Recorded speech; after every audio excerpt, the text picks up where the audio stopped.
Apoio Cultural. Instituto de Línguas Millennium.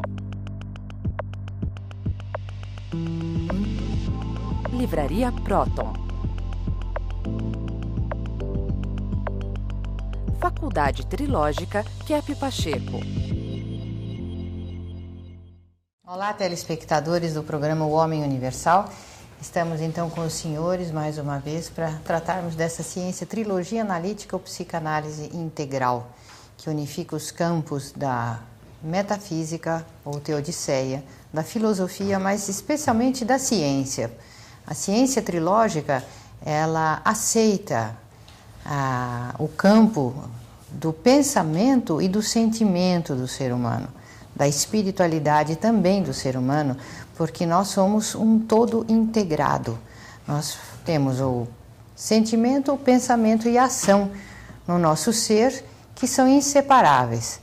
Então, se nós queremos tratar do ser humano, se nós queremos curá-lo das suas doenças psíquicas, sociais e também das orgânicas, nós precisamos vê-lo na sua unidade. E para isso precisaria ser criada uma ciência que pudesse também ver o ser humano na sua unidade, uma ciência universal, que encontrasse o uno em todas as suas partes, o elemento unificador de todos os campos de conhecimento do ser humano.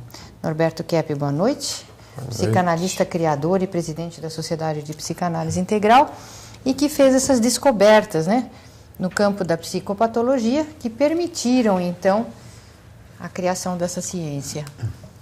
O que eu fiz, Cláudia, é baseado, evidentemente, em Freud, né? Sigmund Freud, que descobriu a existência no interior do ser humano de algo muito negativo.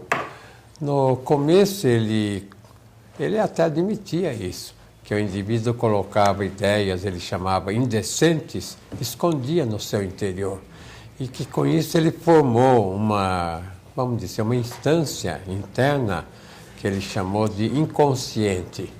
Então ele achava isso no começo, né, que era algo que a pessoa tinha porque reprimia os sentimentos ruins, as intenções ruins, os pensamentos ruins.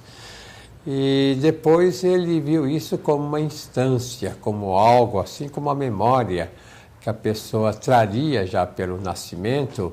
Inclusive foi ajudado pelo Jung, né, Carl Gustav Jung, que disse que essa instância viria, inclusive, dos antepassados, passando de um para outro, e a pessoa teria, então, que fazer um estudo muito grande, e conhecimento, portanto, desse seu interior que atrapalhava a vida.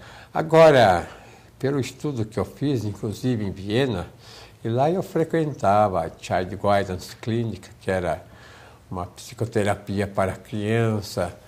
Eu também frequentava a escola de psicanálise, a tradicional, ortodoxa. Eu frequentava o Círculo Vienense de Psicologia Profunda, do Igor Caruso, Arbeitskreis für tiefe Psychologie, que é o nome em alemão, e frequentava também outros centros, como principalmente do Viktor Frankl, né, que abordava mais a questão do consciente. Ele seguia mesmo as ideias da consciência, tirada então da filosofia de Binswanger, de Heidegger. Então eu gostaria de mostrar como funciona, né, através do trabalho assim diário. Gostaria de falar com o Ademar, ele tem a experiência, para os senhores saberem mais ou menos o que acontece, que não precisa, às vezes, para curar uma pessoa, principalmente da parte de doença orgânica, não precisa ficar anos e anos. A parte orgânica, como está muito jungida, né, ligada à parte psíquica, se a medicina cuidasse um pouco dessa parte, teria assim resultados incríveis.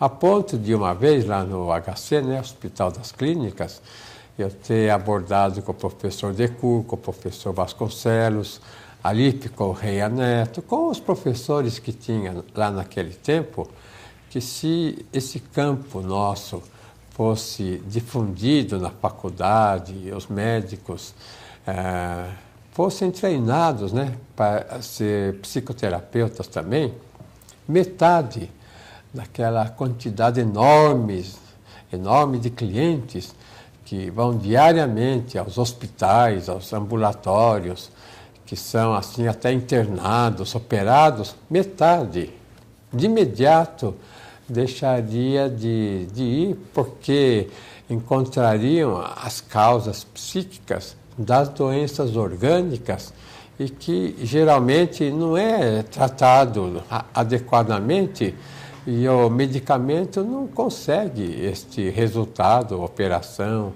um tratamento só fisiológico, não consegue um bom resultado. Gostaria que o Ademar desse uns exemplos de como ele está fazendo no trabalho dele e como isso é de um efeito assim, incrível com os clientes. Então, Dr. Kepp, eu gostaria de dar um exemplo de uma paciente que ela costumeiramente vem lá com crise de asmas, né? E hoje passou um pouco mais cedo e deu para conversar um pouco mais. E eu comecei a ver assim mais profundamente a história da vida dela, né? Eu perguntei assim, mas quando que você assim começou a ter as crises de asmas? Eu falei assim, olha, eu fiquei grávida, né, há 2 anos atrás, e eu tive um aborto no 8º mês, ou perdi a criança, ou a criança morreu. Eu falei, e foi depois disso que comecei assim a ter essas crises, né? Aí depois eu perguntei um pouco mais, com o que você trabalha atualmente? Bom, eu trabalho numa entidade que mexe só com crianças, para criar de crianças carentes, assim, dá de amamentar, pega as crianças e lava e tudo, né? Aí eu tentei mostrar para ela, assim, que aquela crise de asma estava associada àquele processo que ela tinha com relação àquela criança. Aí eu falei assim, mas o que você acha da criança em si? Assim, na tua vida, no dia a dia. É uma coisa assim muito trabalhosa, né? Que dá muito trabalho, que a gente precisa ficar em cima. Aí eu fiz o quê? Eu exatamente mostrei para ela que ela, possivelmente, ela havia perdido aquela criança porque ela achava que fosse alguma coisa que fosse dar trabalho na vida dela, que no fundo era uma coisa assim inconscientizada, mas que ela não queria a criança porque poderia dar trabalho na vida dela. E depois disso, só de dar uma interpretação assim até simples, ela se sentiu assim, ainda ela foi lá fazer uma inalação, aí depois voltou e falou assim, eu andei pensando no que o senhor falou, eu acho que o senhor tem uma certa razão, porque eu, no fundo, eu acho que eu não queria ter essa criança. Mas, porque eu vejo que criança realmente é muito duro, chato de trabalhar com elas, né? Agora, Ademar, tem ainda um fato muito importante, porque ela sendo mulher, tudo, acho que ela gostaria, né, de ter filho, porque a mulher gosta. E a criança, ela também associaria não só ao trabalho, mas também a uma coisa bonita, né, algo importante na vida dela. A criança é o símbolo, né, da delicadeza, é o símbolo da ingenuidade, né?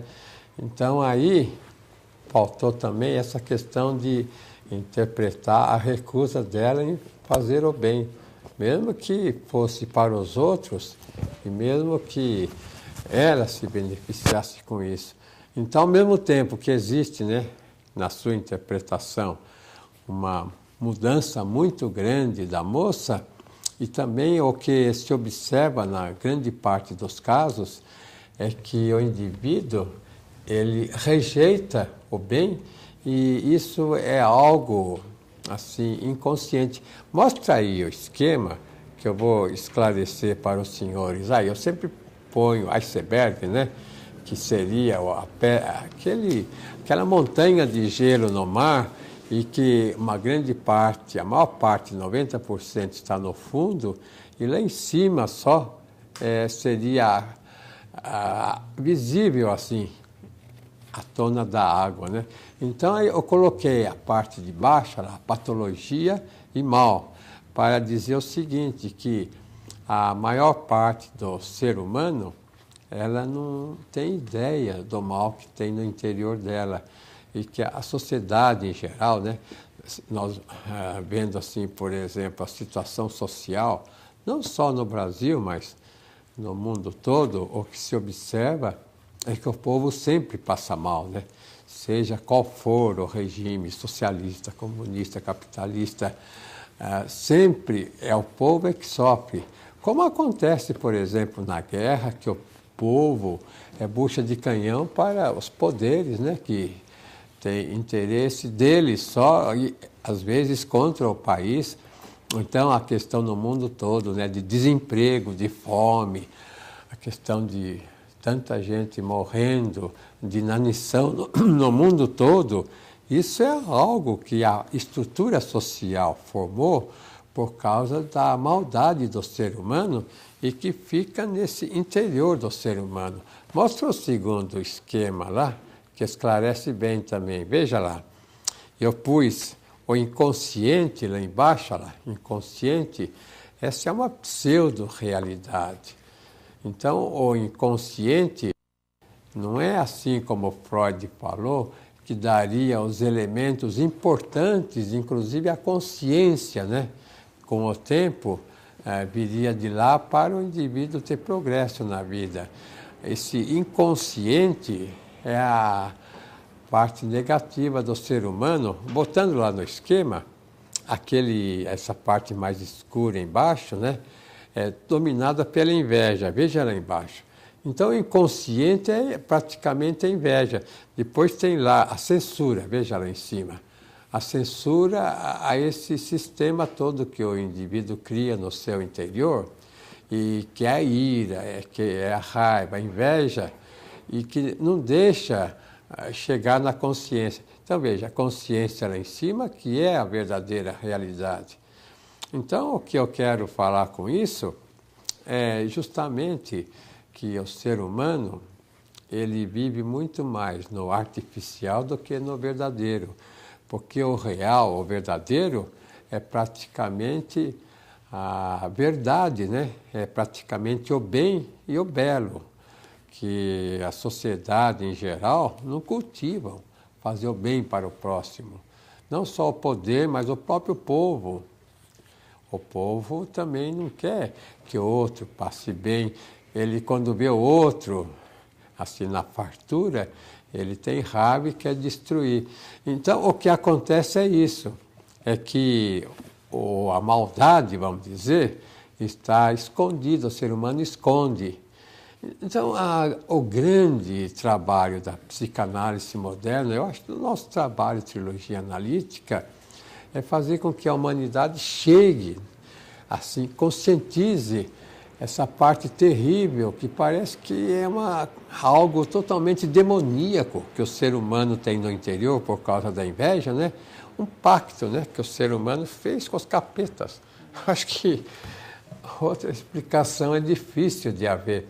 Tem a Bíblia, né, que fala de Adão e Eva, quer dizer, lá dos nossos primeiros pais, e fala, não, Deus nós não queremos Deus, nós queremos aqui a cobra, o demônio, aqui a serpente, né, que eles dão liberdade para a gente querer fazer o mal que a gente quiser, viver como a gente quiser. Mas a questão é essa, é que desde que o ser humano fez essa escolha, então ele escolheu a morte, escolheu a doença, escolheu o mal, escolheu a guerra, as calamidades. Até todo o sistema, né, ecológico está prejudicado por causa disso. Que o ser humano, ele abandonou o bem que Deus deu e escolheu o mal, que praticamente o mal que é trazido pelos capetas, né? Já que o senhor mencionou aí o Antigo Testamento, a Bíblia, Dr. Kepp, eu me lembro de uma passagem do Evangelho onde Cristo afirma que ele não ia revelar tudo ainda, porque o ser humano não ia aguentar, não ia suportar saber. E que um dia nós teríamos que saber de toda a verdade a nosso respeito, a respeito dos nossos pecados, problemas e da nossa maldade. Voltaremos dentro de instantes para darmos continuidade ao programa de hoje.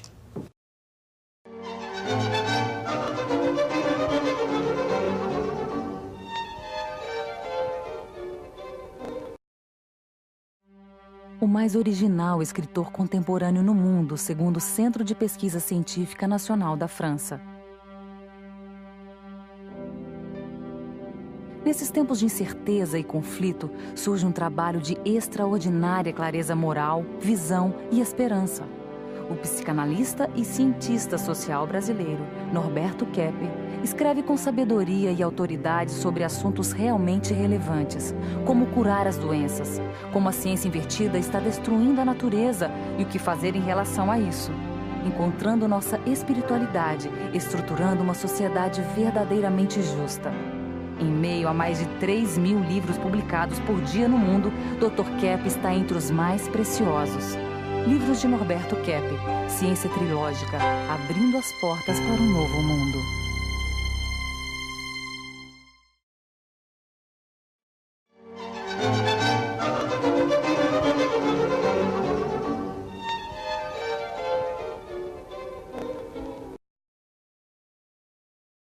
O Dr. Keppe falou no segmento anterior a respeito da maldade que existe no nosso interior, de forma algumas vezes consciente, outras muito mais inconsciente.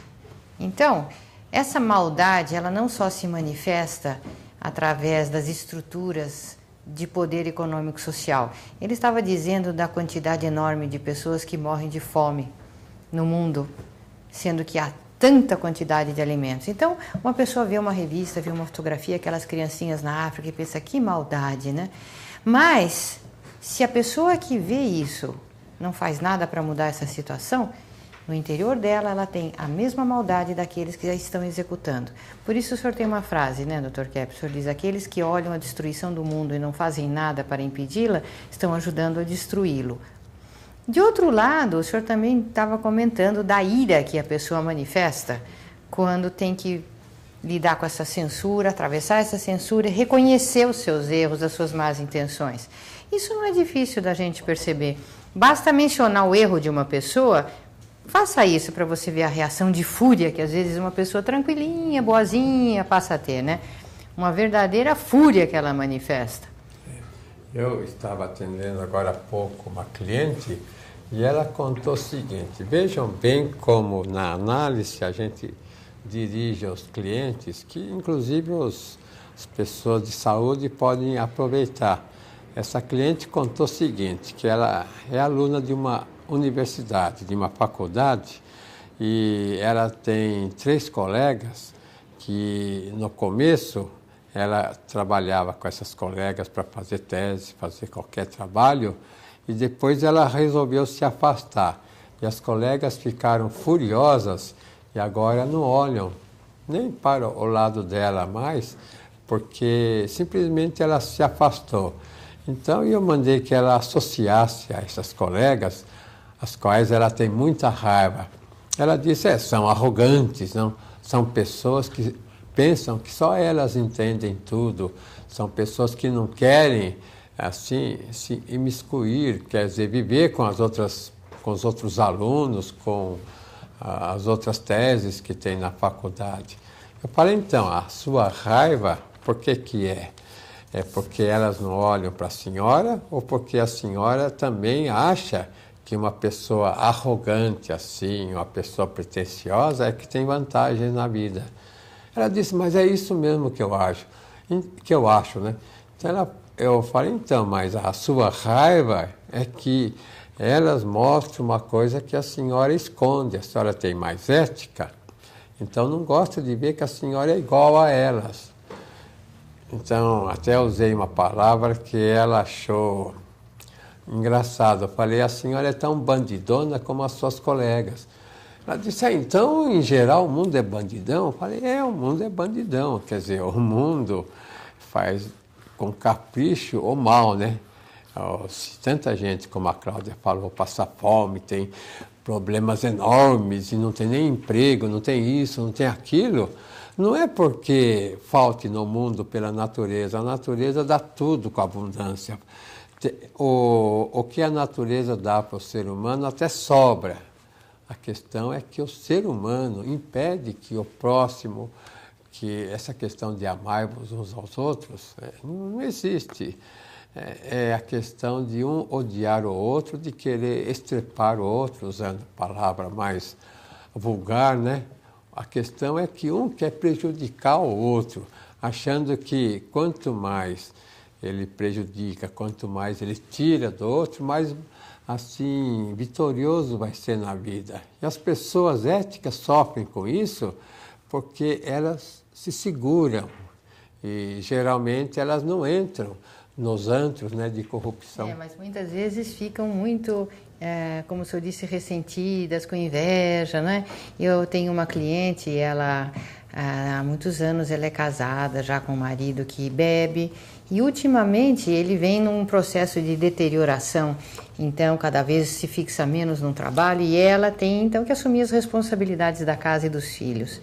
E a revolta dela, no fundo, ela acabou reconhecendo como ele pode viver uma vida assim, alienado, sempre rindo, saindo com os amigos, numa boa, e eu estou aqui no taco da casa, responsável, trabalhando, provendo tudo o que é necessário, como se a vida dela fosse um mar de responsabilidades e infelicidades e o marido estivesse nadando, né, em alegrias e prazeres. Essa ideia invertida de que a doença, a loucura, então é uma delícia de se viver, né? Que o indivíduo alienado está na felicidade. E que a corrupção é que é boa, né? Exatamente, que a corrupção é que é uma boa. E o senhor estava dizendo também aí, né? Eu tenho uma outra cliente que ela se aliou a um bandidão, como o senhor disse.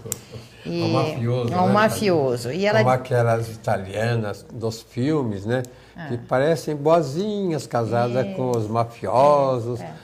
Que cuidam das crianças, são submissas, então, e não que elas casaram com bandidões, com a máfia, porque elas também, no fundo, são mafiosas. Sabe o que ela disse, Dr. Kepp? Ela disse o seguinte, que quando ela encontrou esse homem, ele estava num processo de regeneração, que ele tinha participado de atividades mesmo ilícitas no passado, mas que ele estava num processo de regeneração e que ele parecia muito másculo. E que ele sabia, conhecia a vida, a maldade da vida, e que ela sempre foi muito tímida e que ela teria nesse homem um aliado dela para protegê-la na vida dela. Só que em pouco tempo ele passou a atacá-la também, passou a roubar os bens dela, a ser violento em casa. Então, hoje ela reconhece que ela sabia que ele era assim, mas só que ele achou que ele ia ser assim só com os de fora, e com ela em casa ele iria poupá-la. Agora, o problema aí, Cláudia, é que a pessoa não percebe que é assim. É algo que ela censura tanto, né, de ter isso, que ela esconde para ela própria, né, que ela é assim. Esse é o grande problema da humanidade. O ser humano não quer ver o bandidão que ele é inconscientemente. E a mulher, muito menos, porque a mulher é muito mais censurada do que o homem. Então, às vezes, ela casa com um indivíduo bêbado, né? Indivíduo que bebe, não porque ela deteste mesmo a questão de beber, mas acha que ele está numa boa, bebendo, sem responsabilidade, sem trabalhar, nada. Aquela é uma vida que ela gostaria de ter. Ou então casa mesmo com um bandido, mafioso, se ela assim é mais violenta, então com um indivíduo avarento, né, que não dá nada para ninguém, que só quer explorar os outros. O senhor já viu essas adolescentes, Dr. Kepp, em filmes, literatura, mesmo qualquer pessoa em casa sabe disso, que as meninas amam os rapazes que são os mais delinquentes. Parece que o doente mental exerce uma atração especial nas pessoas, que essa inversão que o senhor diz, ele tem algo assim de apimentado, de ousado, que dá uma ideia de muita força, muito poder, até charme mesmo, que atrai as mulheres. E depois a gente vai ver, né, com o tempo, as próprias mulheres acabam vendo que esses são justamente os indivíduos mais doentes. Mas os rapazes, mesma coisa, Cláudia. Né? Casam com as mulheres sexy, as mulheres parecem livres, que tudo. Rejeitam, que... E depois a mulher vai ser sexy com os outros. Exatamente. Rejeitar ele também. Exatamente. Então vamos ver agora as perguntas que foram realizadas com a escola.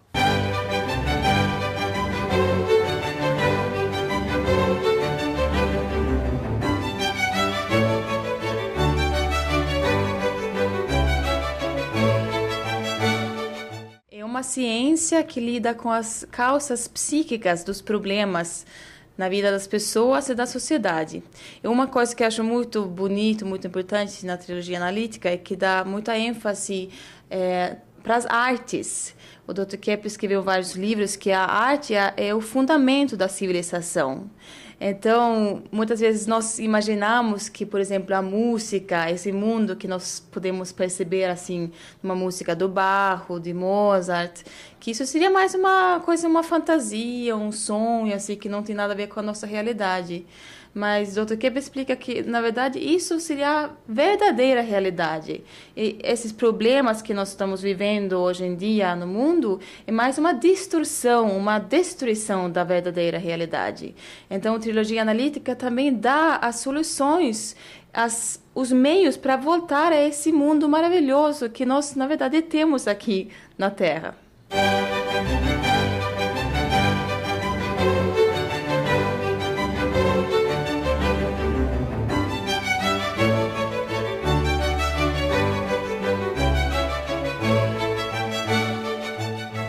A trilogia analítica é um retorno, assim, ela nos ajuda a nos reencontrarmos. É um retorno, assim, à nossa essência. Ela nos coloca diante da consciência dos nossos problemas. Então, a partir do momento que a gente tem consciência do que aquilo que a gente está fazendo não está correto, se a gente está sofrendo que alguma coisa, alguma corrupçãozinha tem ali, né? Então, assim, a partir do momento que a gente admite nossos erros, toma consciência deles, amplia a nossa visão e a gente procura atuar no sentido de corrigi-los. Então, assim, é um retorno à ética, é um retorno ao bem. Para mim, trilogia analítica trata de resolver os problemas psicológicos das pessoas individuais.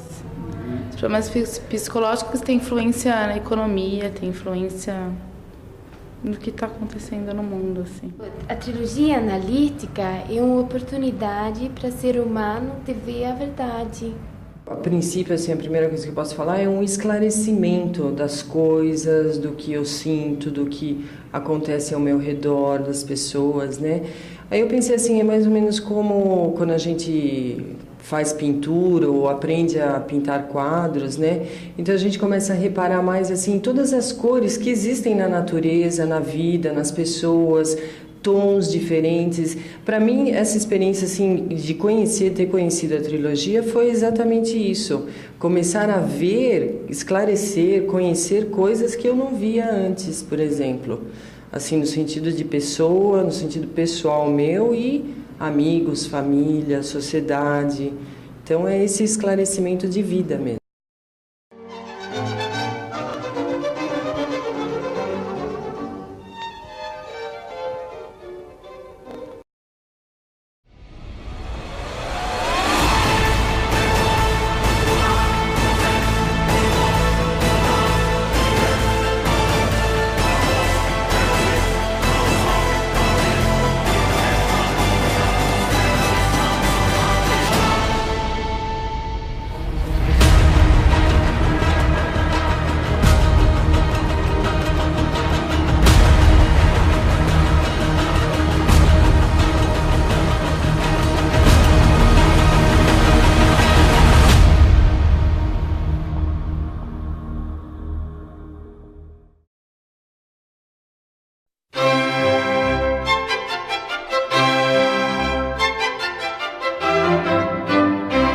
Este livro tem a finalidade de analisar o motivo pelo qual a espiritualidade foi colocada em plano secundário dentro da existência do ser humano.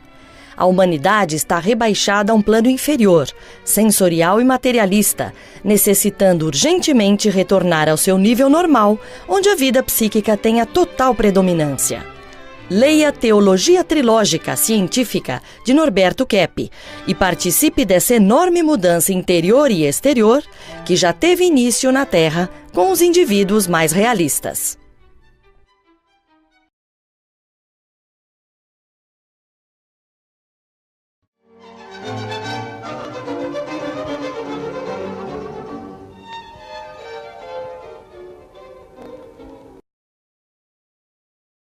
Dr. Kepp, o senhor falou no segmento anterior a respeito da verdade, no sentido, inclusive, da visão dos nossos problemas, das nossas maldades, como o senhor disse, que aquilo que o Freud entendia como inconsciente, o que estava lá depositado no inconsciente, como mais impulsos da libido, da vida sexual, o senhor vê mesmo como a maldade do ser humano, falando português claro, né?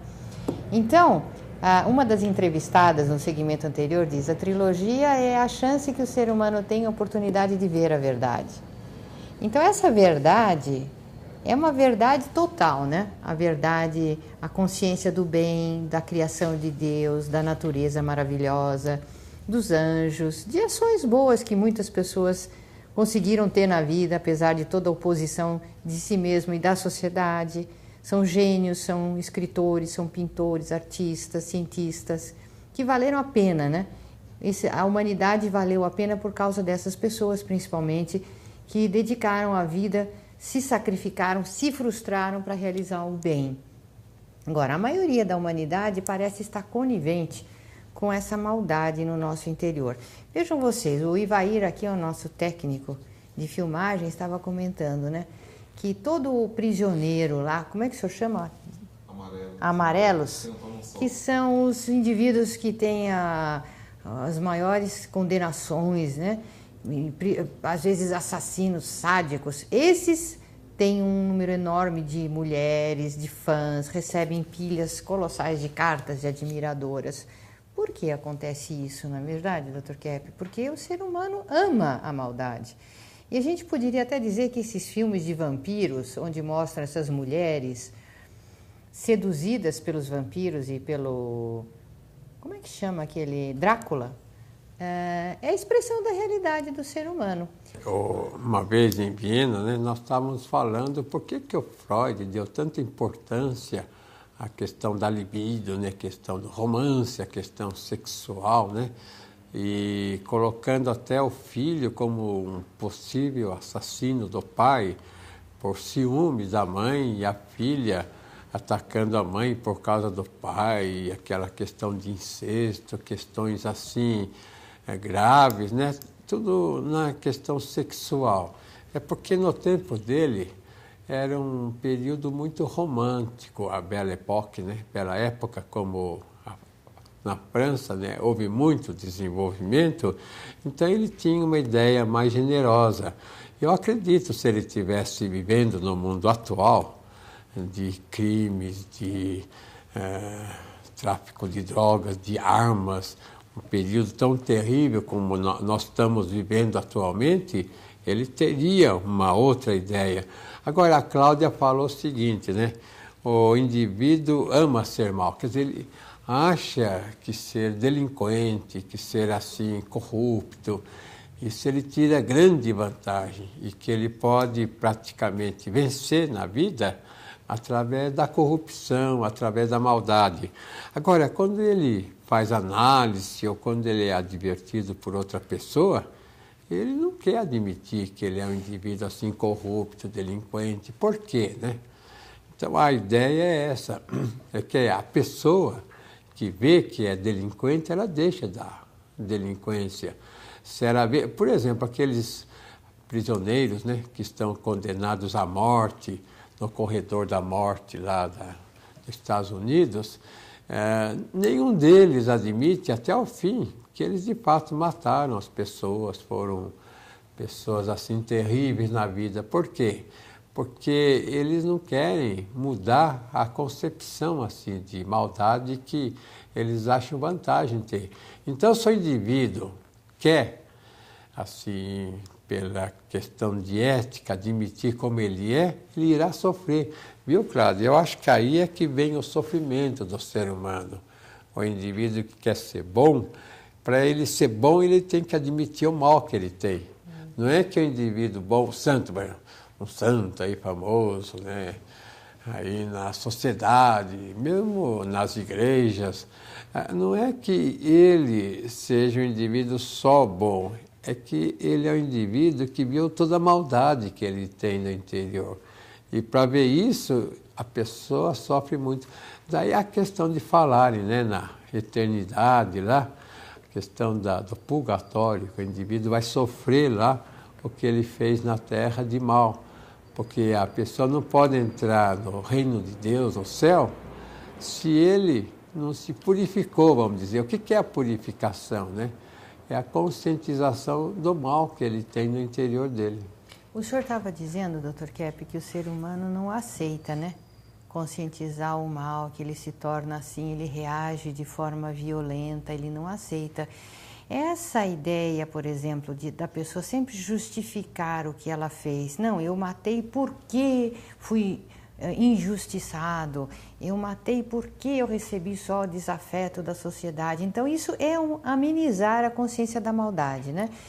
Isso, o senhor sempre comenta uma psicanalista em Viena que falou sobre a relativização do bem.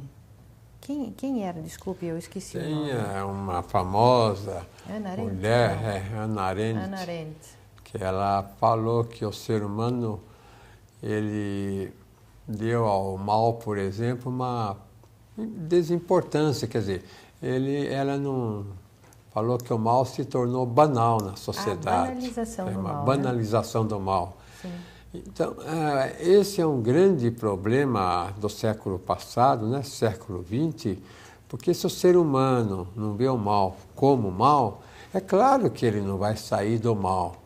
Então, a questão que a gente pode considerar é a seguinte, é que a sociedade como está organizada, eu não digo sociedade no Brasil, eu digo principalmente no primeiro mundo, Estados Unidos, Canadá, Europa, aqueles países todos, Japão, lá agora na China, né, que está se desenvolvendo muito, a sociedade está organizada de um modo mau, de um modo ruim, dentro da qual só os indivíduos corruptos, espertos, seja qual for o regime, é que poderão usufruir daquelas vantagens que falam que a pessoa pode usufruir na vida, né? Passeios e festas e banquetes, e isso, aquilo. A questão é essa, quanto mais uma civilização se desenvolve, e nesse sentido, Rostopp, que é um economista americano no tempo do Kennedy, mostrou muito bem que quanto mais a sociedade se desenvolve, ela se torna guerreira, se torna colonialista, ataca os outros países. Por quê? Porque a sociedade desenvolvida, essas grandes sociedades, né, a ideia que eles têm é que o desenvolvimento está ligado à corrupção dos outros países, à exploração dos outros países. Por isso que as sociedades do primeiro mundo vivem às custas dos países que eles colonizaram e que eles exploram, né? Como os países da América Latina, os países africanos, antes os países asiáticos, né? De maneira que esse desenvolvimento é entre aspas. A civilização não se desenvolve assim no sentido bom. Como ela está se desenvolvendo, sempre vai levar para as guerras, para a morte e para a destruição. Vamos ver agora a segunda pergunta. Continuando nossas entrevistas, vamos agora saber como que a trilogia é aplicada na prática. Então, o mais importante é a pessoa entrar em contato com o interior dela. Então, o Dr. Kepp desenvolveu uma técnica, se chama a técnica de interiorização, que faz a pessoa perceber que tudo que ela percebe em volta dela é mais assim um espelho do interior dela. Então, se ela fala sobre uma pessoa, por exemplo, ela coloca muito naquela imagem que ela tem da pessoa, dela mesma. Então, nas nossas aulas, por exemplo, aqui na Escola de Línguas Millennium, nós tentamos fazer a pessoa justamente entrar mais em contato com o interior dela. As artes, a música é uma forma também muito, muito importante para a pessoa ter esse contato. Então, nas aulas, nós temos muita música, filmes bonitos que faz a pessoa sentir. Porque quanto mais a pessoa está em contato com os seus sentimentos, ela aprende melhor, ela se sente melhor e ela consegue se desenvolver muito mais rápido do que se ela tenta só assim ficar no intelecto, assim, regras gramaticais, por exemplo. Então, a arte realmente é fundamental também no ensino.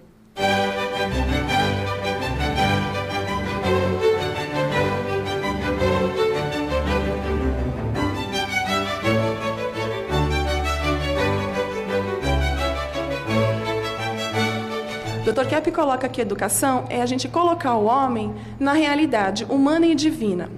Se a gente for analisar a situação da educação hoje, pelo menos na minha concepção, e eu que trabalho diretamente com esse fenômeno, né, eu observo o seguinte: a educação hoje ela é muito mais emocional. Então, assim, todo mundo reclama, a criança está sem limite, a falta de limites. Essa falta de limite está associada ao quê?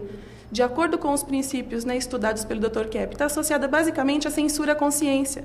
Então, a educação trilógica, ao meu ver, seria esse resgate da consciência ética da criança. A própria criança, como ela tem menos censura, por estar mais pura, assim, então ela consegue perceber, ela consegue assim agir mais no bem, perceber os seus problemas, perceber suas dificuldades, admitir essas dificuldades e aí tentar se corrigir, aí tentar se melhorar. Dr. Kepp também coloca um conceito que eu acho muito importante, o conhecimento, assim, no seu aspecto sensorial, intuitivo e intelectual. Eu vejo que a educação hoje prioriza o quê? O conhecimento intelectual. O conhecimento intelectual se sobrepõe ao conhecimento ético nos dias atuais. Por isso que as coisas que as crianças aprendem logo esquecem, porque não vê aquela aplicabilidade, porque ela não está operacionalizando esses conceitos. Então, eu entendo que a partir do momento que você retomar isso, que você trabalhar com isso, que você se colocar na ação, e é assim que a gente conhece, de acordo com o que o Dr. Kepp explica para a gente, eu achei um conceito tanto, né? O conhecimento se dá pela ação. Quando a gente operacionaliza esses conteúdos, a gente vê significado, a gente aceita conhecer e aprender. Porque, assim, uma fala comum, né, dos professores, mas a criança não tem interesse. Porque todo o problema que a gente está vendo, né, nessa luta contra o conhecimento, essa recusa em aceitar esse saber, esse conhecimento. Então, se a gente oferece também alguma coisa desvirtuada, como que se aquilo não está correspondendo à essência da pessoa, a nossa essência que é o bem, o belo, o justo, né, a verdade, são os arquétipos, como que a gente vai, assim, conseguir essa aceitação, como que a gente vai conseguir desenvolver educação? A gente está colhendo os frutos de uma educação invertida, né? Olha, eu já fiz línguas em muitas escolas, assim. Essa foi a que eu me encontrei mesmo, porque eu estudo. É legal porque você aprende a língua e você aprende o que está acontecendo mesmo, assim. Você aprende a se conhecer melhor, ter mais consciência dos seus atos.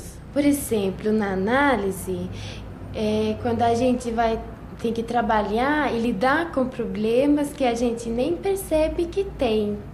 Por exemplo, para mim, quando eu comecei a fazer análise, eu comecei a dar mais valor no trabalho e coisas mais construtivas, em vez de destrutivas. Bom, tem vários exemplos, né? Por exemplo, como professora da Millennium, né? Então nós temos vários exemplos de vários alunos e tem o caso específico de um aluno que, depois de uma aula onde nós estudamos o texto da projeção, quer dizer, projeção, o que é? Quando a pessoa projeta no outro os próprios problemas, né? Então, o rapaz percebeu que ele projetava no pai todos os problemas assim que ele tinha de rejeição, de ataque ao bem. E depois dessa aula, ele entendeu que o problema era dele e não do pai dele. Então, ele se reconciliou com o pai dele depois de 5 anos que ele não falava com o pai. Então, só esse já é um resultado assim muito bonito de se ver, né? Que a pessoa entende assim uma coisa prática na vida dela, que às vezes ela passa anos sem perceber.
Interessante, né, Dr. Kepp? Nós vimos uma professora primária dando o depoimento da experiência que ela está tendo em educar as crianças.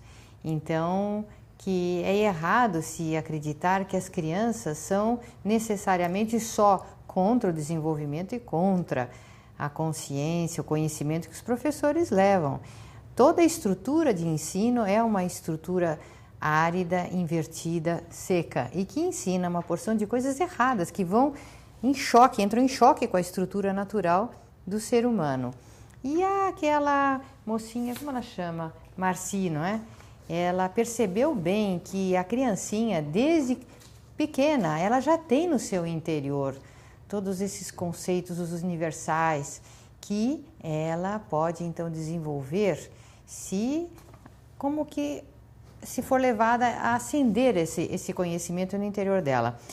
Agora, Dr. Kepp, é impressionante como a consciência tem poder até para curar problemas assim orgânicos. O senhor estava entrevistando o Dr. Ademar e eu estava aqui me lembrando de uma cliente que sofria de insônia já há 8 ou 10 anos. E fazendo esse processo de interiorização, ela então conseguiu em algumas semanas passar a dormir tranquilamente. E uma coisa que ela sempre fala é que uma das interpretações que mais a marcou foi essa, que o sono ela associou à vida. Então, ela recusando dormir, ela estava recusando a vida. Aí ela começou a perceber que ela tem uma atitude de querer criar a vida de acordo com a imaginação dela. E não que a vida já está toda organizada, com todas as suas leis pré-determinadas, somente para o ser humano obedecer. Agora, eu vou colocar para o senhor uma coisa, não sei se o senhor já tinha ideia de falar sobre isso, essa ideia da obediência. O ser humano detesta esse termo, obediência, principalmente obediência ao bem, porque ele acha que a pessoa obediente ou que aceita o bem é a pessoa pobre, a pessoa cansativa, sem graça, como o senhor disse, a pessoa para participar de coisas assim ricas, excitantes, viagens, carros, fama, ela obrigatoriamente tem que participar do mundo da maldade. Mas viu, Cláudia, eu tenho a ideia atual, mais atual, né?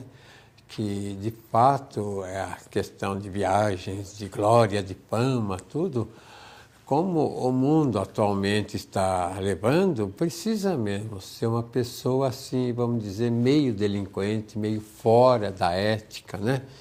Que, quer dizer, a questão toda se resume nesse sentido, de que a ciência atual, por exemplo, a ciência da psicanálise freudiana mesmo, ela não procura ver a causa de um fenômeno.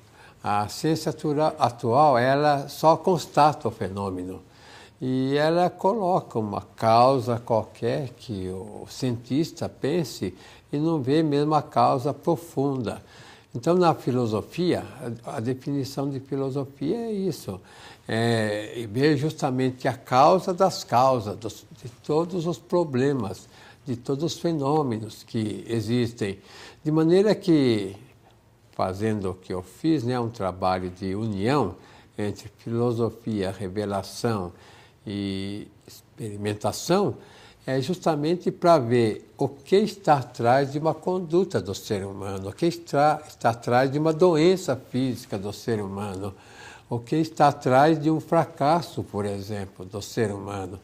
Põe aí um quadro que ilustra bem o que o ser humano pretende na vida. Veja lá, em primeiro lugar, por causa dessa questão da inveja, ele sempre quer criar problemas, ele quer fazer geralmente o que não deve. Segundo lugar, veja lá, estragar a sociedade e contrariar a todos.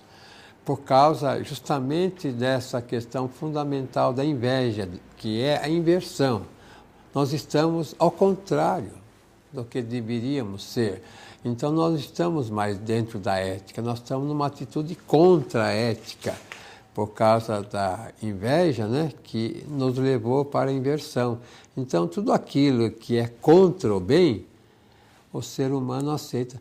Daí eu acho que a grande descoberta do Freud foi essa questão justamente do inconsciente, mas do inconsciente que praticamente inverteu o ser humano e colocou o ser humano mais no mal do que no bem. Então o ser humano 90% está no mal.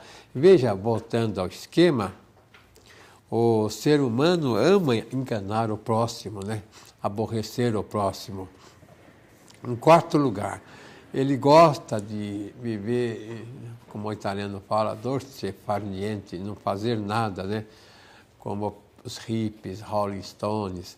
Em quinto lugar, voltando lá no quadro, ele gosta de ser espertalhão, golpista, né? Até no trânsito, passar na frente do outro e atrapalhar o outro e não deixar a passagem, por exemplo, na pista esquerda. Ele tem pouca velocidade e segura todo o trânsito. Em sexto lugar, ela fingir que é bobo para fugir da responsabilidade. Ele dá uma assim de alienado, né? Ele quer logo se aposentar e fugir do mundo, se isolar numa casa para fugir da responsabilidade. E sétimo lugar, ter só prazer, né? Essa é a mentalidade invertida que a sociedade agora tem. Vamos ver então a última pergunta, né, Cláudia?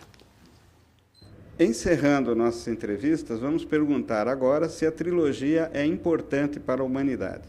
Sim, muito, muito importante mesmo. Porque se o ser humano não começa a perceber as causas dos problemas, por exemplo, das guerras, da destruição da natureza, da fome, da injustiça, a humanidade nunca vai poder mudar. Porque não adianta só assim mudar as leis, os políticos, religião, porque o problema está dentro do ser humano, é essa inversão que o Dr. Kepp descobriu. Então, só percebendo, conscientizando essa inversão, o ser humano vai poder fazer uma sociedade melhor, ter vidas melhores, assim, relacionamentos melhores também. Então, eu acho fundamental para qualquer progresso na humanidade.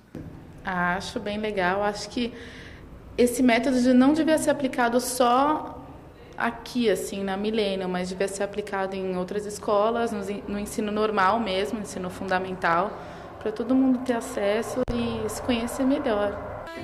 No meu país, Suécia, por exemplo, quando eu vejo os jovens tomando drogas, bebendo, achando que é legal, bacana fazendo isso e percebendo essa inversão, eles iam dar mais valor para outras coisas, por exemplo, o fundamental do trabalho, né, e de fazer o bem.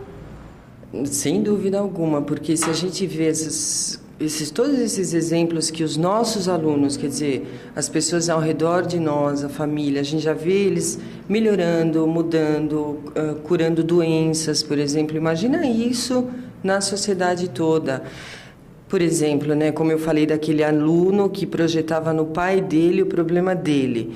Então, esses povos que ficam guerreando, atacando os outros povos, né, se eles começassem a se interiorizar, a ver que o problema é deles, né, essas guerras não existiriam, né? Muito importante, deveria ser aplicada desde as séries iniciais. Então, por exemplo, esse trabalho que eu tentei fazer, aplicar algumas ideias, eu trabalhei com a canção Stop a Destruição do Mundo. Então, as crianças procuraram o dicionário, as palavrinhas mais difíceis, eu procurei colocar situações do dia a dia para elas irem analisando. E, assim, muitos conceitos que para nós são complicados, eles conseguem, justamente pela essa menos censura, eles conseguem, assim, elaborar de uma forma muito interessante. Por exemplo, o aluno Lucas, né? Olha como que ele explicou o conceito assim de inveja. E os humanos têm inveja dos outros. Eu vou explicar. Como a professora Marci tem um carro e eu não tenho, eu fico nervoso. Então, outro exemplo foi o aluno Danilo, que ele escreveu assim: o homem às vezes não pensa, que a gente pode associar, né? O homem não pensa corretamente, ele esconde aquilo, ele não quer ver as consequências das suas ações. A aluna Juliane escreveu assim, que nós devemos pensar muitas vezes antes de fazer. Aí ela já está demonstrando uma conduta ética, né? E nós devemos agir corretamente, nós devemos prestar atenção nas consequências daquilo que nós estamos fazendo. E, por fim, eu achei bastante interessante, ela fez o desenhinho, o símbolo, né, da stop, o olho chorando, ela escreveu embaixo: Vamos tirar essa lágrima desse olho. Então, é muito importante despertar a consciência da criança desde cedo, para que ele possa, então, se tornar um adulto melhor e tentar ajudar a construir uma sociedade mais justa, uma sociedade definitivamente humana. Dr. Kepp, o senhor vê que gracinha, né, esse exemplo que a professora deu das crianças, como elas entendem melhor do que tantos adultos essa relação entre a vida delas e as suas descobertas. E o que essas descobertas podem trazer para a humanidade de benefício. Então, é o mundo das crianças, né, que é tão esperado, o mundo da sabedoria verdadeira, que já está no interior de todos, desde o nascimento. Está principalmente no interior das crianças, porque as crianças são assim mais próximas ao ser divino, né? Então, elas não têm a corrupção que o adulto tem. À medida que o adulto vai se desenvolvendo, na adolescência é que geralmente ele escolhe, né, que tipo de vida que ele vai ter mais tarde. Se é uma vida assim séria, de trabalho, de realização, ou se é uma vida de corrupção, uma vida assim de praticamente de não fazer nada, de preguiça. Os senhores podem notar que como a pessoa vai reagir na adolescência, ela vai ser a vida toda, ou para o bem ou para o mal. Só queria acrescentar uma coisa. A vida de realização é uma vida de alegria e de felicidade. E a vida de corrupção é uma vida de infelicidade, doença e tristeza. Claro, né? Corrupção do bem. Então, até a próxima semana.